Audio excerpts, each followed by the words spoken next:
Oh, yeah.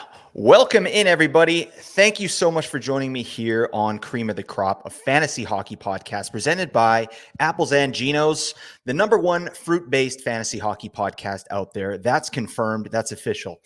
So we're very proud of that. I am your host, Blake Creamer. Please follow me over on Twitter/X at Blake Creamer AG. And joining me today is the host of Rinkwide Vancouver, a Canucks postgame podcast, and senior writer at CanucksArmy. It's Jeff Paterson. Jeff, thank you so much for being here. Hey, Blake, thanks for inviting me. Yes, yeah, I'm happy to have you. This is one of those days for me where I'm just so grateful to have a podcast because I get to talk to people like yourself who have been a part of kind of my sports journey here. So I grew up in Vancouver, obviously, and your voice is just one of those voices that's synonymous with the Vancouver Canucks and sports in this city for me personally. So, I appreciate that. I've listened to you countless times on TSN 1040, especially. That's where I really got my Jeff Paterson fix there. And just, it was my go-to spot for all things Canucks. So thank you for that. And now I make sure not to miss a post-game pod over there on Rinkwide Vancouver. So thank you for your service, my man. You've been crushing it for years over here. I appreciate all that. Yeah, it's been a fun ride. It has had a few bumps along the way, but been at this for a while. It's remarkable that still get to do what I love to do. And so happy to be here chatting hockey and all things hockey with you. I love it, man. I'm excited because we got stuff to talk about. We actually had a competitive team this year against all odds. Oh my goodness. Very unexpected season here for the Vancouver Canucks. And, disclaimer, by the way, this is a fantasy hockey podcast, but we're talking Canucks today because I don't care. All right. I love the Canucks and that's what we're doing. Actually, before we get into that, Jeff, the question that our listeners really want to know is, do you play fantasy hockey? Well, it's funny. Like, I was raised on classic old hockey pools, get the newspaper out and get the stats and, your standard, just add them all up and see who had the best team. Obviously, hockey pools and fantasy has evolved and developed. And I have been involved in fantasy leagues. It's funny, though, that you asked me that. This past season, I wasn't. I filled out my wife's. She had a work hockey pool that I did the behind the scenes. We won it a couple of years ago, and she took all the credit for that. She hasn't won it since, and I take all the blame for that. Funny how that one works. But on the eve of our league, and it had been a league that I've been involved in for a couple of years, it just all came crashing down. Couldn't find a time that worked for everybody for a draft, and before you knew it, the season was underway. So wasn't involved last year, but the opportunity arose again, certainly would look at getting back into fantasy hockey. But I can tell you that my life is fully enriched with all sorts of hockey. So I don't want to say I didn't miss it, but I didn't miss it that much this past year. So we'll see where things go. Okay. Yeah. No, that makes sense. I mean, FYI, we might have a league opening up for you. If you're interested, Jeff, that will hold that spot for you just until further notice. That's fine.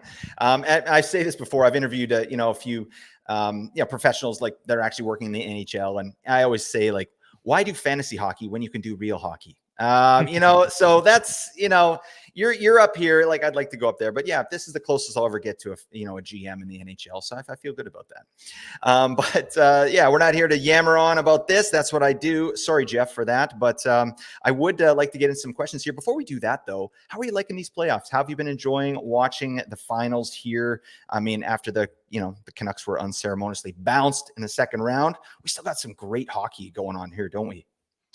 Yeah, I mean, look, this is what I do for a living. I got into this business because I love the game. And so when the Canucks get eliminated, you sort of take a deep breath and decompress for a day or two, but you recognize that at that point, there are still teams that are, playing for the Stanley Cup. And I'm a sucker for pretty much any sport at its highest level. Yeah. So, is there a little bit of a bitter taste? I would have loved the Canucks to have advanced and carried on, and the vibe in the city and the way that the fans had reacted after 9 years away, all that kind of stuff, but wasn't to be. That said, I was a little underwhelmed by the Edmonton-Dallas series. Give Edmonton credit for doing what I thought Dallas would put up a better fight, but the Oilers had them sorted out and figured out. And now the Oilers, obviously, as we record, find themselves in a little bit of a spot here, but I am a believer that playoff series really don't get interesting until the home team loses. So the Oilers are going to have to win a game in Florida. That's just simple math. When you are the lower seed, Panthers did what they had to do and protected home ice, looked good doing it. But let's see what happens here. Oilers with, an extra day and some travel issues for Florida getting to Edmonton. It was going to be a difficult enough trip, but now weather, do those sorts of things throw any kind of hiccup into it, or are they so laser focused that it doesn't matter? This Panther team got close last year and looked pretty motivated to get it right this time around. So I'm not going to bet against Connor McDavid and Leon Draisaitl, but winning 4 out of 5 against this Florida team at this stage, that is going to be a tall order. Yep, absolutely. I mean, it's just such an interesting matchup because you have such an elite offense like with McDavid and Draisaitl, but then it's an underratedly elite defense with Barkov and guys like Gus Forsling that are just shutting it down. I mean, you can't put the puck anywhere in their vicinity. They're taking care of those lanes, no problem. And we'll see what happens here with Barkov after taking that hit with Draisaitl. Sounds like he is going to play with a mask, so that's good. But yeah, like you said, someone's going to have to win. At the visitors' rink, and we'll see how that plays out. But I have been enjoying it. But that's not why we're here. All right. We're here to talk about the greatest Canadian team there is. Jeff, are you with me on this? Sure. Why not? Oh, dang. All right. I mean, I certainly haven't bought into this whole Boston pizza thing about, coming together and kumbaya with everybody else. Like, I'm all about the tribalism of sports, and I totally get why Canuck fans wouldn't throw their support behind the team that knocked them out of the playoffs. So, marketing is marketing. I get what Boston Pizza is trying to do, but this Vancouver market, and this is the market that I have served, born and raised here, I think I have a pretty good feel for, the psyche of a Vancouver hockey fan. So, yeah, I mean, look, the Oilers advanced, the Canucks didn't, but that doesn't diminish what the Vancouver Canucks accomplished over the course of 8 months when you go back to training camp in Victoria. And it's funny to think that it's a season that started with a 10-0 loss at the hands of the Calgary Flames in the first preseason game. The Canucks covered a fair bit of ground. If you use that as the benchmark of the way the season started, certainly didn't end that way. So yeah, it was fun. It was a terrific year, lots of great storylines, and just so many good playoff memories too. The way that they went about winning hockey games that brought a whole generation that had been deprived of playoff hockey and the ability to see the Canucks in these games with full rinks. And the bubble was the bubble, but it's a separate category. This was back to true playoff hockey, and it was an enjoyable ride, no doubt. Yeah, for sure. I mean, there's something really special about the way that the fans kind of stuck around at the end of Game 7 there and serenaded the team, just because there's no quitting that team. I mean, it was great to see because that's not exactly what we're used to here. I mean, thinking back to 2011 and just other things that have happened here in Vancouver. So I was really happy to see that. But on that note, yeah, can you talk to me, just in your experience, about the drastic turnaround that happened with the Canucks here? Like, what was the difference between the Canucks under Bruce Boudreau and the Canucks under Rick Tocchet? What were those things? Was it as simple as having Demko being healthy for the whole season, or was it more to do with kind of the structure that Tocchet brought in? Well, certainly having an ace goaltender healthy and available, massive. I mean, Alain Vigneault used to always joke about, show me a good goaltender or show me a good coach, and I'll show you a coach with a good goaltender. And there is certainly something to that in the National Hockey League. The teams that have good goaltending, they know it. And the ones that don't, they know it too. They find out the hard way. So having Demko healthy and available for Rick Tocchet, and obviously he wasn't, after game 1 of the playoffs, and that threw a wrench into the Canucks' plans. And it's impossible to play the what-if game, but in a 7-game series against the Oilers, like, could Thatcher Demko have stolen one game on his own and put the Canucks over the top? Yeah, quite possibly, but that wasn't to be. So, I think it runs deeper, though, than just Thatcher Demko. I think it goes deeper than the coaches that you mentioned. Patrik Allvin and Jim Rutherford have had a couple of years now to start to manipulate the roster the way that they envision it. And they had a good last off season. They were able to target guys on July 1st. A lot of them were penalty killers. That was an area that had to be upgraded. They were dead last in the NHL. Again, show me a goaltender that's making saves, and that'll help your penalty kill right off the bat. But you had to get the guys in front that were willing to adhere to a system and play the structure and all those types of things. And, structure became a bit of a punchline here in Vancouver because we heard it so often. But it was one of Rick Tocchet's staples in the guts of the ice and wall work and board battles and all these buzz phrases, but there was some validity to all of that.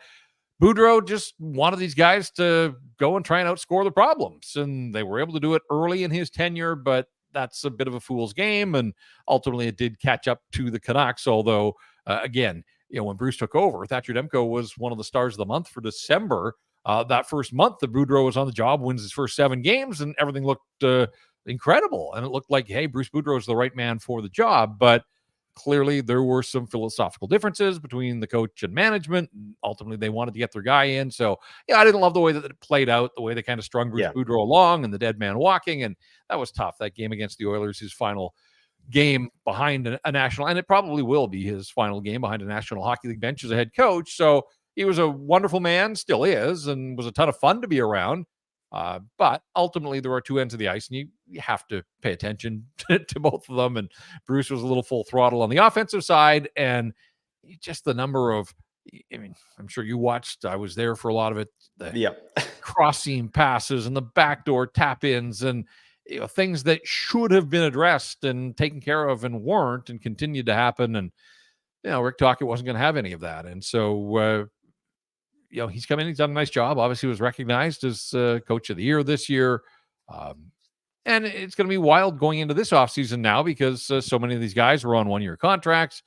They got a ton of players to reach career highs, whether it was Brock Besser with 40 goals or Nils Höglander with 24.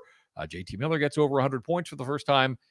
Again, that's great, but you can't bank on guys upping their career best year over year over year. And so, do you have to be prepared for some of those guys, all of those guys, to take a little bit of a step back? Can others step into the void? Can other players have career best seasons? There's some of the questions that are facing the Vancouver Canucks as they head into what's going to be a really interesting free agent day or week in that first week of July. I don't know that it all happens on July 1, but, it looks like they're going to have some money to play with, and they don't want to just run back the same team. They want to get better. So let's see what this management group can do with the money it has, because we know the last regime spent a lot of money foolishly in and around July 1st, and ultimately that didn't help the Canucks achieve their goals. So I think there's more confidence in this management group from the fan base, but it's one thing to have money to play with on free agent day. It's another to spend it wisely, properly, and it's an open market. Other teams are going to be in there wanting the same players. So, how does it all shake down? Well, we're only a handful of weeks away from getting some answers to those questions. It's just classic Canucks too, though. Like, building expectations of their fan base. Like, this season in particular, like, I don't think expectations were high really at all. I think at the beginning of the season, if we're like, we're in the playoffs, that's great. Thank you so much. That's a successful season. Well, how about first overall in the division, and then into the second round and taking, potential cup champs to, game 7. Like, so now, the expectations here in the market, at least as a fan, it seems like, okay, now we expect them to be a playoff team. And like you said, going into this next season, it's not like they can run it back with the same players. Like, we're going to be looking at, there's going to be an exodus of a few of these, maybe free agents, and we'll get to those in a little bit because I want to pick your brain about that. But we could be looking at a little bit of a different team here. And, on that note, just in terms of some of the overachieving that you mentioned there, what is your level of concern regarding that? So things like, obviously you mentioned Brock Besser, but we've talked all year about this team and the PDO bender that they were on, just going nuts. And it lasted a whole season, and it almost lasted through the playoffs too. So it felt like they were playing Moneyball or something like that, like something, otherworldly was at work here, where they were just, converting on the chances and winning games. And that's a tenuous place to be. So that all said, what do you think about players like Miller, Besser, Hughes that all had these career years based on massive efficiency? Do you think that level of offensive production is something sustainable, or are we looking at regression next year and then they're going to have to supplement in with some of these other players? Yeah, look, do I think Brock Besser is going to be a 40-goal scorer? I'm not certain that I do, but I don't know that he has to be. I think his baseline has to be 30 now, and we've talked for years about him getting to 30, had never been to 30, and he gets to 40, and then carried on and had a terrific playoff run up until the unfortunate injury that kept him out of game 7. But I don't know that I see Brock Besser as a 40-goal scorer for the next bunch of years. First of all, he was healthy, and that's something that hasn't always been the case with Brock.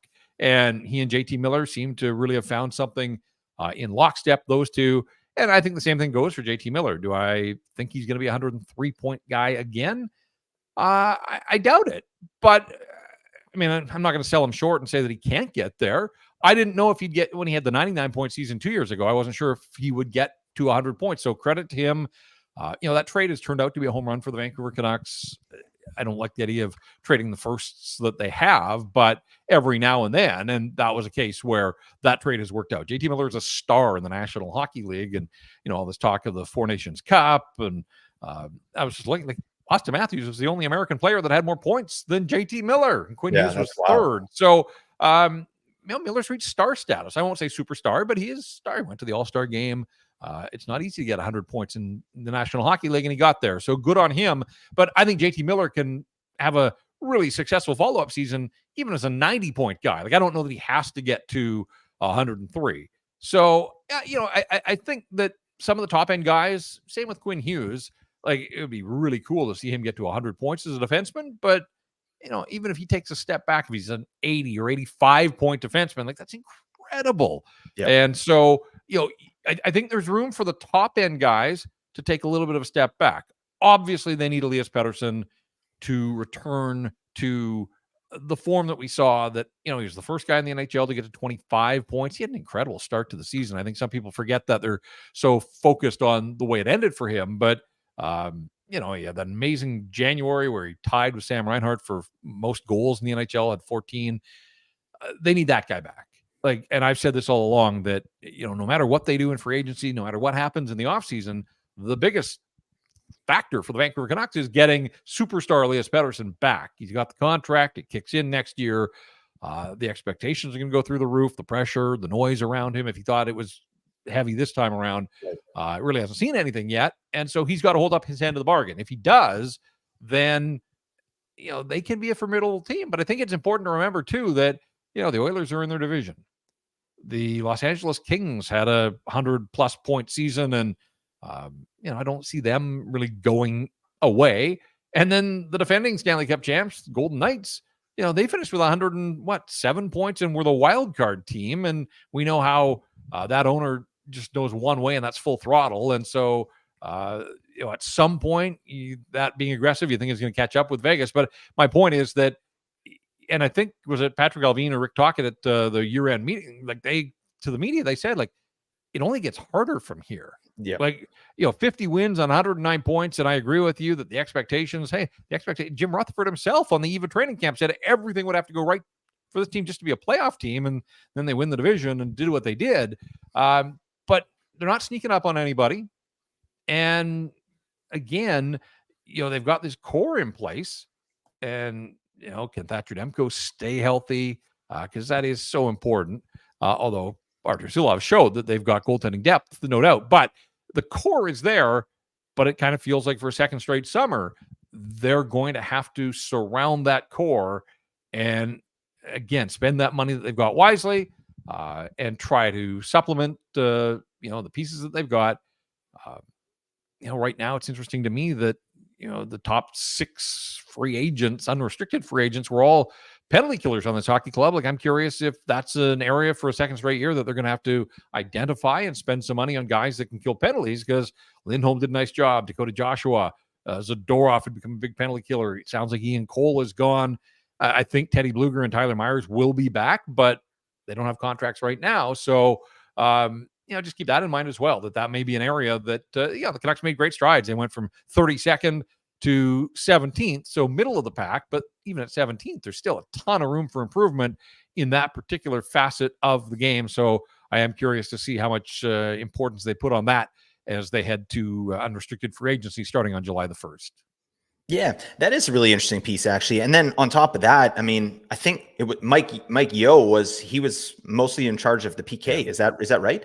Yep. And so Adam Foote's gonna be handed the reins there. And look, I think Adam Foote kind of did an underrated, terrific job.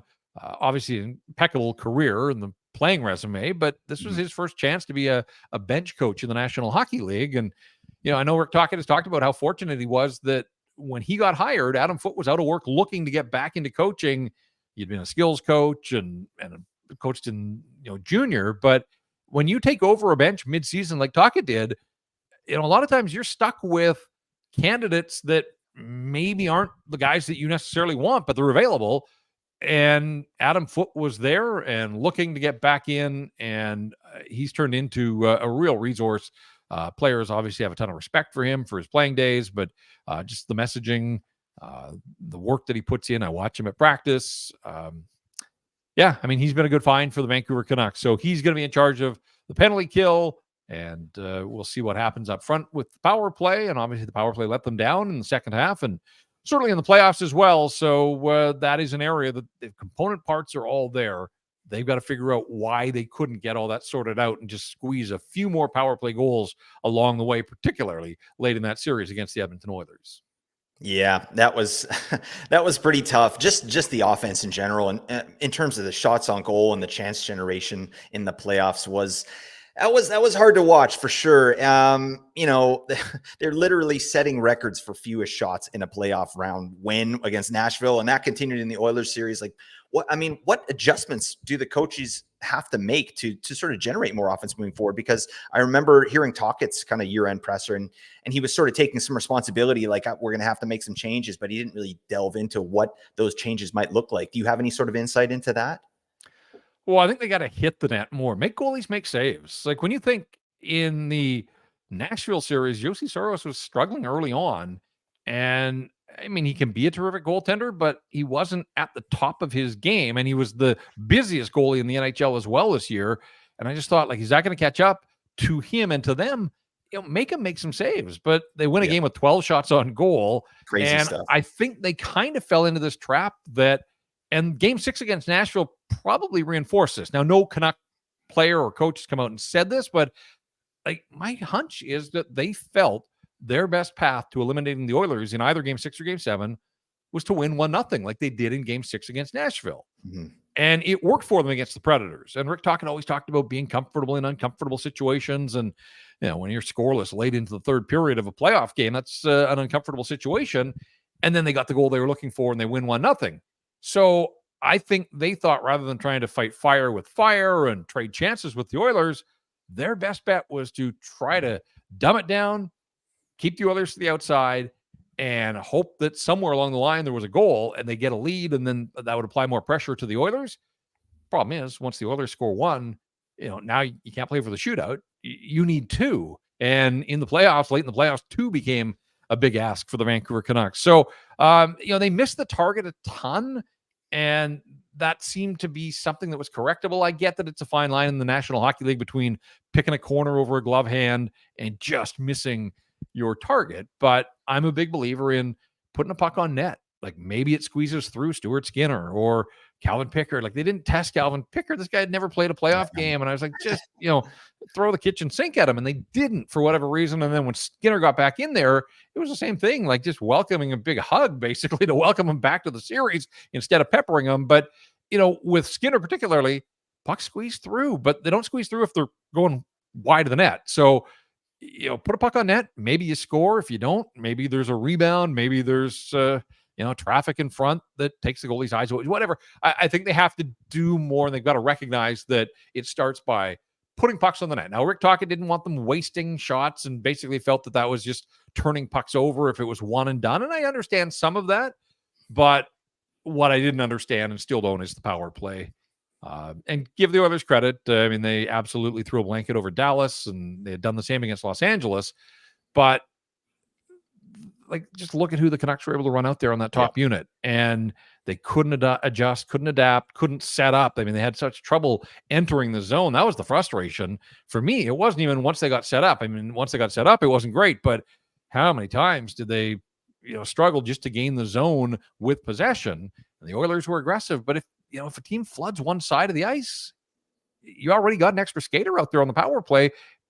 The sheer math tells you that there's got to be some guys open, but you have to adjust and move the puck quickly and move it into open spaces. And they just didn't make the necessary adjustments. So that's part of the offseason project without a doubt for the Vancouver Canucks, because it looks like all those first unit power play guys are going to be back. And I'm a believer in them. Like I think that there is enough talent there that they should be difference makers and dominate hockey games. But it just kind of went the other way down the stretch. And, it wasn't just the playoffs. So I don't think anybody that watched the Canucks closely thought, oh, what's going on here? This is night and day. No, really from the All-Star break.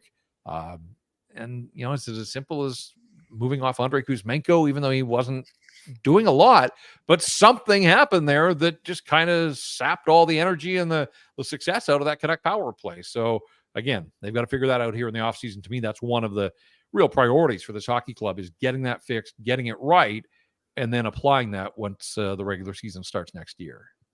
Yep, totally agree. I mean, shout out to Andrei Kuzmenko, one of the best heads of hair in the biz. Are you with me on this, Jeff? As a guy who is fighting the good fight to keep whatever hair I've got, yes, and up close and personal, you'd see him pop the helmet after practice or whatever, and you're just like, wow, like that is a solid salad up top there, no doubt. Yeah, he's got some fresh lettuce there. And don't be modest, Jeff, all right? You got a beautiful head of hair, all right? And yeah, but I'm telling you, I'm fighting the fight. Every time I get it cut, I realize that it may not grow back. You never know. So I'm so with you, my man. I keep telling my wife, I'm like, I want to shave it. She's like, don't do it. I'm like, it has to be done. Yeah, I don't know. I maybe have another couple years left. I don't know. That's neither here nor there. All right, we'll move on here. I do want to change gears really quick here and just talk about some of the free agents that are coming up, UFAs and RFAs for the Canucks. But obviously, like I've listened to a lot of the content you guys are creating there on, Rinkwide, and also reading some of your stuff on CanucksArmy. But what do you think about Elias Lindholm? Like, there was a report that came out today that it sounds like he is going to go to free agency and is probably not going to be signing with the Canucks. So what does that mean for the Canucks, now that they have to pivot? And, well, I mean, what do you think? Do you think there's a chance they might still sign Lindholm, or are they pivoting? And if they are, who do you think they should go for? Yeah, my understanding of the situation was that the two sides had sort of put their cards on the table, and it felt like there was too much of a gap there. And unless the Canucks were willing to come up to meet Lindholm's number, I think he and his agent had told them that, we're going to go to market because we think we can get what we're looking for. And I believe him. I mean, it's a fairly lean crop this year, right shot center. He didn't have the big offensive season, but you saw in the playoffs that there was enough there. But really, it was his defensive side, penalty kill, face-offs, late in game, protecting leads, the matchup, all those guys. Like, he's still a good player. But it's going to be an overpay. I mean, that's life on July the 1st, but it certainly sounds like there are enough teams out there in a thin crop that somebody's going to, and it only takes one, but somebody's going to meet his price. So, yeah, I mean, last week, I guess I had tried to wrap my head around the idea that this was negotiation and maybe there was a chance to sort of one last gasp, but just kind of reading the noise that's out there, it does sound. And look, there's still time, but it kind of feels like at some point here, Lindholm has made the decision that he's going to test the market. If he doesn't like what he sees out there on the open market, I don't think the Canucks would close the door, but the Canucks also have to have a plan B and move on. And that's life in free agency, is you can't afford to wait. If you're a player, the team money dries up. If you're the team, players go elsewhere, and then you're forced, as you said, to pivot. So I guess I'm sort of at that point now where I'm not expecting that Elias Lindholm will be back. And quite frankly, just again, getting vibes that the door feels like it's closing on Nikita Zadorov as well, which is wild because I did think that I thought they would be able to retain one of those two guys, but all of a sudden, if you think $7 million for Lindholm and $5-ish for Zadorov, like that's $12 million now to go and spend in the open market. Everything's remarkably quiet around Dakota Joshua, and my hunch there is that he wants to explore. He's a guy that was a bit of a late bloomer, hasn't been cashing big NHL checks for years and years and years, and now has played himself into a position where as an unrestricted free agent, I think there's going to be a ton of teams that are looking for Dakota Joshua. So I don't blame him for taking his goods to the market and seeing what's out there. But, all of a sudden now, I guess I'm going to have to start sort of reconsidering what the Canucks might do with the money they've got to try to fill some of those spots, but also knowing full well, and they know full well, that like they need help on the wings. Whether it's help for Elias Paterson or it's just, the broader, they need help on the wings. And quite frankly, I think they could use a couple of scoring wingers. Go back to, I don't know that you bank on Nils Höglander getting you anywhere close to 24. The guy was a 20% shooter, a career 12.5% shooter, got on a heater, and early in the season got off to a nice start, got the promotion, he went quiet in the playoffs. I don't want to see Ilya Mikheyev anywhere close to the top six. Like, that door has to be slammed shut for him. And so all of a sudden, there are spots up front there that need some filling. And if you don't get Lindholm back, does Pius Suter move to third line center? And if so, now there's an opening on the wing with Miller and Besser. So lots of moving parts here. Money to address some of those issues, but the money goes quickly.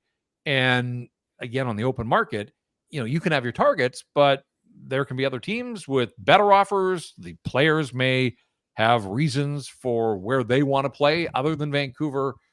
So it's not as simple as saying, hey, we've got money earmarked for Jake Gensel. Guess what? There's going to be a lot of interest in Jake Gensel out there. And a week ago, there was some suggestion that, as an American, he didn't want to come north of the border. I've seen other people push back on that, but there's going to be enough American teams that have interest in Jake Gensel that if that is one of the things that, is on his wish list, then I don't think he's going to be disappointed. Now, maybe the Canucks come over the top with more money than anybody else. We'll see. Yes, there's a relationship going back to the Penguins days, all that kind of stuff. But, you just never know until pen is put to paper what motivates a player to sign where he signed. So, yeah, it gets interesting here in a hurry. And the beauty of it is that they played up until the May long weekend. We're also conditioned in Vancouver to season ending in the first week of April, and April, and then May, and then you get to June, Stanley Cup final and the draft and all that kind of, like, they finished on that Monday of the May long weekend and take a couple of days to sort of process it all. And then you're like, whoa, the draft's in a month. Like, this is all coming pretty quickly this year. So, we're only a couple of weeks away. The draft's not that exciting just because they don't have a first or a second round pick this year. That can change, obviously, but I think I'm like a lot of people that are looking beyond the draft, even though it's at the Sphere in Vegas, and we'll see what that looks like. Are you heading down there, Jeff? At this point, not, because the Canucks aren't likely to, And again, the draft is fertile trade ground. It's nothing to say that the Canucks couldn't make a deal or two there, but as it stands right now, do not have a plane ticket or a hotel booked for the draft in Vegas. That's fine. I was trying to get some of my fantasy hockey buddies to pony up, and we can go down there.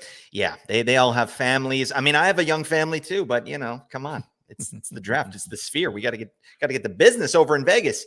So, well, that's interesting about those free agents. Yeah, it is an exciting time. And I hate to hear Zadorov's not going to, potentially not sign. Like, obviously, best case scenario that those players all showed out really well in the playoffs, but worst case scenario after they got bounced, right? Because all these players upped their, potential AAVs, and it's just, I mean, they're probably all priced out, but that's interesting. Yeah. I mean, Zadorov especially is one I'd like to see, but you can't overpay that guy, because truly what he did in the playoffs is, I don't think that's something we can expect moving forward, like with the offensive production, with the meanness and the defensive play. Sure. But yeah, like in terms of getting all those goals, I just don't see how that's going to happen.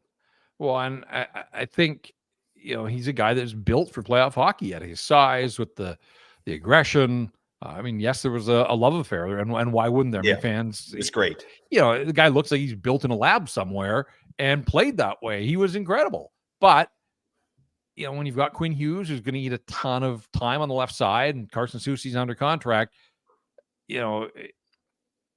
at best, Zadorov's the second pairing guy, but I think there are a lot of people that could write up a Canucks depth chart that would have him on, the third pairing with Noah Juulsen.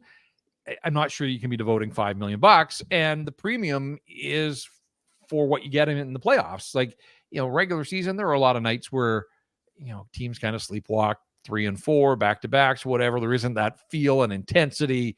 Not that Zadorov wouldn't bring it in those games, but, I've made the point on other pods as well. Like, a Tuesday night, middle of the season against Columbus, I don't know that you need to be paying Nikita Zadorov $5 million at that stage. Those are quiet games that just kind of come and go on to the next one. But you get to the playoffs where you're seeing the same opponent, possibly 7 straight games. You want the intimidation factor. You want a guy that's finishing bone-crunching checks that are, wearing opponents down. So he has value. There's no question about it. But just the way the Canucks are structured, and I think Rick Tocchet like that Soucy-Myers pairing. I could see them putting those two together again. You got the size, the reach, sort of that length to keep teams and key players to the outside. They did a pretty good job of that against McDavid in that playoff series, even though he still got his points. But, he wasn't absolutely dominant. And I do think some of that was the way that Myers and Soucy, like, it wasn't always pretty. They spent a lot of time in their own zone, but, McDavid single-handedly didn't beat the Vancouver Canucks. So, I see a world in which they do throw some money at Filip Hronek, keep him with Quinn Hughes, and then you have Soucy and Myers.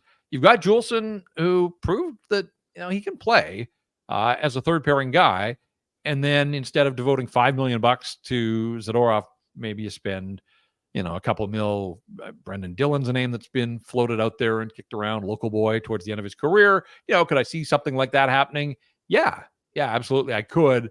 Possibly even. I don't think the door's closed on Ian Cole, but I do think Ian Cole wants to see what's available to him out on the open market as well at this stage of his career. But I just think, in a salary cap world where every dollar counts, it comes down to sort of the wants and the needs, right? Like, Zadorov's a bit of a luxury that they probably can't afford at the price point that he's looking for. Yep. It makes sense for Zadorov, makes sense for the team. Like, it's just kind of unfortunate that he did play so well because priced himself out. Well, speaking of, defensemen, speaking of segues, and speaking of that crusty old barnacle, Filip Hronek, do you think they will give him some money? Because I know, your partner there on Rinkwide Vancouver did report that he turned down an 8-year extension for $52 million. That was a month and a bit ago. Where are they at with him? And do you think that's a deal that gets done? I do. I think ultimately the Canucks have been chasing top pairing right side defensemen for a long time, and they gave up a lot of assets to get him from Detroit. Turned the Horvat deal into, the picks that they used to get Hronek. And, it was a great fit. Like, Quinn Hughes had an incredible season. A lot of that was on Quinn Hughes, but a lot of that was the environment that he was in and the pairing that he was on with Filip Hronek. Now, I do think, and I think the question that I put to Hronek on that final day still stands. Mm-hmm. And I want to believe that deep down, whether he wanted to share it with me, he's got some ideas of why his second half wasn't anywhere close to his first half. Now, we get so hyper-focused on point production, and I'm sure you do as well in fantasy leagues. But there are other facets to the game, right? Like, Hronek, I think, was a product of some of that overcooking that we talked about early on, where, 8 goals on opening night, 10 in San Jose. Like, everybody was boosting their point totals in the early going. I'm not sure that Hronek's play fell off that much from the first half to the second half, but his point production did. That part's undeniable. It's also sort of known now that anybody that was in the locker room and saw him, like, again, he didn't want to talk about an injury. That's fine. But his arm, I think it was his right arm, was taped so heavily for practices and games. And, we saw it. He just wasn't shooting the puck until the last goal of the last game. He finally was blasted like, this might be it. The season's over. I'm just going to let it fly. But he was playing through something. So, if he can get completely healthy, he's got the lay of the land now for his full season in Vancouver. He's got a strong arbitration case just based on, his age, the ice time, the point totals, all that kind of stuff. And, I think if you're an organization, you have to recognize that you want to keep your star happy. Like, how important is it to keep Quinn Hughes as this elite scoring machine? And Hronek is part of that story. So, it's probably going to be a bit of an overpayment, but you're buying UFA years. And I think ultimately they are going to get something done. Now, in saying that, because he's a restricted free agent and with arb rights, they may recognize that, unless they meet his demands, he's just going to take them to arbitration. Yep. This one might get kicked down the road a year. Then it gets dicey because he can walk as an unrestricted free agent, but it does buy them some time to at least continue to negotiate and work on a longer term contract. So, I'm not hearing that they're close, certainly, on anything right now. They've got some time before July 1st, but he's in a separate category because he's a restricted free agent. So, if they don't get a deal done, I'm sure he'll file for arbitration. And, if it gets to arbitration, pretty good chance that things are going to fall his way. so few cases actually get to the arbitrator that again gives them a little bit of time to try to hammer out some sort of deal, but in the meantime can focus on July the 1st and what they want to do. But I think they would, I mean, cost certainty, right? We always hear that. Yes. They'd like to know as they go into the open market on July the 1st that, okay, we've got these guys signed to these contracts, and that includes Philip Hronek having some cost certainty on, what that contract's going to look like, affects how much money they're going to have to spend elsewhere when the free agent market opens. Yep, absolutely. I mean, and hopefully when they do sign him, they put a clause in there, just kind of a media clause, some type of training or something. I don't know what's going on there. But come on, my man, we got questions and we need answers. All right. I've got one more question for you here, Jeff. I really appreciate your time. So thanks for sticking it out with me here. At this point, I do have a theory, and I wanted to run it by you, that the Stanley Cup is harder to win in Canadian markets. This is something I mentioned sometimes on the pod, and I think it is just due to the increased media scrutiny and the pressure on the players. And I personally think we're seeing it a little bit with Edmonton here in the Cup final, and we've seen it historically with them as well. But they're down 2 games, and I just wondered your thoughts on that as a media member here. Do you think there's any weight to that statement, and do you think it is potentially harder to win the Stanley Cup in a Canadian market?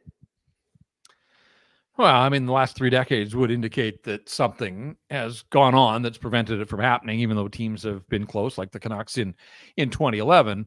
I guess I'm a believer that, nobody gives me credit when they score a hat trick. Not that I'm looking for it, but, I cover the team the same way, win or lose. So, it comes with the territory. Are there more people in the locker room in Canadian markets? Sure. But there are some great American markets too, Boston and Philadelphia, and the New York Rangers, and the way Tampa has emerged, and Dallas. And when you get to the playoffs, like even during the regular season, maybe some of those cities don't see as much media attention, but the playoffs roll around, and those rooms look very much like Canadian locker rooms as well, because the playoffs in any sport, they get covered. So, just to push back a little bit, like, media coverage hasn't hurt the New York Yankees over the years. It hasn't hurt the Dallas Cowboys, hasn't hurt the Los Angeles Lakers. So I guess as a guy that has a job to do and is in there and is just looking for, I'm just doing the work of the fans, right? Like, I'm fortunate enough to have the access that allows me into the locker room. I think I've got a handle on the storylines that the fans are talking about. And, so I try to ask questions that the fans would ask if they had the access, but 18,000 can't get into the locker room. So, that's kind of how I've always approached from my line of work. Like, I don't go in the morning. Like, I didn't go to the rink that morning, I'm going to spar with Philip Hronek. That wasn't it at all. I thought I had some questions. We hadn't had a chance to talk to him all season, and he just didn't seem interested in answering them. And I just got a little bit frustrated because we hadn't had the chance to talk to him. And then he sits at a podium with a microphone. Well, guess what? That's part of the dance that day. Is it's the final chance before everybody scatters for the summer. So, I don't have an answer, and clearly nobody has. Otherwise, this drought would have been over long ago. Right. And again, I'm not going to write the Oilers off entirely, but they better win Game 3, because if the Panthers get up 3-zip, then I probably am writing the Edmonton Oilers off, and the drought will go on, even though Boston Pizza is trying its hardest to end the drought. But I don't know. Like, I mean, obviously, look, there are some great U.S. destinations. Like, there's something to be said about showing up, rolling up to the rink in a golf cart and flip flops and going and playing golf after you. Like, when we talked earlier about motivation as free agents, like, some of that comes into play. Like, and there are guys that think, hey, yeah, you're right. Like, it's less of a distraction. It's more of a job. Just show up at the rink, do my thing, and I get to go home. Where in Canada, everybody wants a PC. Everybody wants answers about every little thing, and little things become much bigger things. So, I'm not going to sit here and say that the attention doesn't play a role, but I also think if you're a truly elite level athlete, you got to find a way to block out that noise. Like, that's just the ones that persevere and rise above. They're able to do that. And if you're getting caught up in media attention hours before, we don't talk to them in the half hour before puck drop. We're in there at 10 in the morning. You got to be able to compartmentalize, know that that's part of the job for 15 minutes, even if you don't like it, and then get on with your preparation. So I have trouble believing that we, the big bad media, are the reason that there hasn't been a Stanley Cup in this country. But the fact of the matter is, there hasn't been a Stanley Cup win in this country for 3 decades, long overdue. Just not sure that I need it to end this year with that team. Well, I'll tell you what, you hit the nail on the head there. And just to add on to that, it's not big bad media. I think what you said that really resonated with me is you're asking questions that the fans want. And that's why there's media scrutiny, because in these markets, we care. It feels to me like we care more, right? We want that information. We want that content, right? So the media goes out and gets it. That's what happens, right? So it's kind of all one part and parcel there. But yeah, just an interesting observation. And I really appreciate your thoughts on that. Okay, I lied. One more quick one. What's your favorite Canucks memory of all time? Jeff, to put you on the spot, what do you got? Well, I think back to the first ever game that I went to at Pacific Coliseum. I grew up in a household with 2 older brothers. They were massive hockey fans. They got me into it. My parents weren't terribly interested, but they recognized that their kids loved hockey, so we would go to a couple of games every year. But my best friend growing up, his family had season tickets 10 rows behind the Canucks bench at the old Coliseum. They took me to both of the home games in the 1982 Stanley Cup final, so I was a young kid that got to see the cup presented in Vancouver, unfortunately to the Islanders. But my first ever game was my grandparents. It was against the Rangers, Phil Esposito, going way, way, way back. And then from there, it was just a whole bunch of experiences. We were lucky enough. My brothers and I played road hockey almost every day after school. Ken Lockett was a Canuck goaltender back in the 70s. He rented a house up the street on the other side of the street from us, and Gary Smith was his goaltending partner. And Gary Smith would come and pick Ken Lockett up for practices and games in this big brown Corvette or Cadillac. And Gary Smith was the greatest. He would stop, wanted to talk to us, handed us hockey cards, sign them, whatever the case.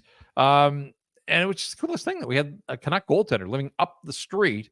It's funny in my life, and I'm not sure why these things happen the way they did, but in my life, I have lived on the same street as Ken Lockett, Paul Reinhart, Tony Tanti when he was playing for the Vancouver Canucks. So just have found myself, Richard Brodeur, my brother babysat for Richard Brodeur's kids all through that 1982 Stanley Cup run. Every time the Canucks were playing, Richard Brodeur's wife would go to the games and my brother would babysit there. So we've just been linked to Canuck players, sort of good fortune in that way. And everything sort of fueled this desire. I mean, I played up through my teen years, but was never going to make a go of it and wanted to stay close to the game and find a way to make it a big part of my life. And I've been lucky enough to do that. I would say 2011, though, the Stanley Cup run, in 1994, I was living and working in Kamloops, doing the play-by-play for the Blazers back then. But having been born and raised in Vancouver, like I came home for Game 7, just wanted to be in Vancouver in case the Canucks won the Stanley Cup. That didn't happen, but 2011, I was there on the front line, hosting, reporting, and every other night for 2 months. Like we just got 2 rounds, and that was incredible. But ultimately, there's 13 games. It was 25 games, I think, back in 2011. And, to get that close and to be in the building for a Game 7 of a Stanley Cup final, was fortunate enough to be around the Olympics the year before. So I've had some great opportunities, but really just, I was a guy that got into it, wanted to be a play-by-play guy way back when. That didn't necessarily, it didn't happen at the NHL level, but had 5 good years in the Western League. But really took a liking to, post-game was for me being on the front line, sort of harnessing the visceral reaction of fans after wins, but particularly after losses in this market. And there have been a lot of them. But just love the post-game space and interacting with people. And so to be able to do it now on Rinkwide, different format, obviously, and into the digital world, but still sort of being there, breaking down games right afterwards, immediate reaction, forming thoughts, and getting people to react. That's what I love to do. And so I'm just so fortunate to still be able to do all of that. And this playoff run was a ton of fun. And let's hope that it's the start of something here for this version of the Vancouver Canucks. You bet, my man. Well, we're fortunate to have you doing your work there at Rinkwide Vancouver. It's a great product and all the content that you're creating as well. Just awesome stuff. It's been a real pleasure to have you on here, Jeff. So thank you so much for making time. And thank you for an excellent season over there at Rinkwide. We really appreciate that. How about if you can, just let our listeners know where they can find your content and maybe what you'll be up to this summer while we're waiting for this absolute unit of a team to get going again here. Yeah, I mean, Rinkwide's a post-game pod, but we cover the Canucks. So there's no games, obviously, that they're involved in, but we're still pumping out a pod a week, just covering off a lot of the speculation right now, but that will turn to hard news before too long. So we'll carry Rinkwide certainly through free agency. I'm not so sure about deep into July and August. We might actually try to get a little downtime there. But CanucksArmy has become a great resource for Canucks fans, and I'm fortunate enough to have a platform to write. I love to write. And so sort of mix that with the podcasting work that I do. And so we'll be covering all of the off seasons now are almost as interesting as the seasons themselves. And, Yep. For a lot of those dark years for the Canucks, I mean, people would look so for, I mean, remember the draft lottery was such a big deal, and then the draft itself. And, they've evolved to the point now where the season mattered this year, but still there's going to be a ton of, there's going to be change, and we'll see how that all plays out. So CanucksArmy, and pretty vocal on social, on Twitter or X, at Paterson Jeff, and at JPat Vancouver on the old Insta, but I'm a little behind on populating my IG feed now that the season has got. I tried a bunch of rink shots and being at the games and whatever, but haven't been around the building for a little while. So it's there, JPat Vancouver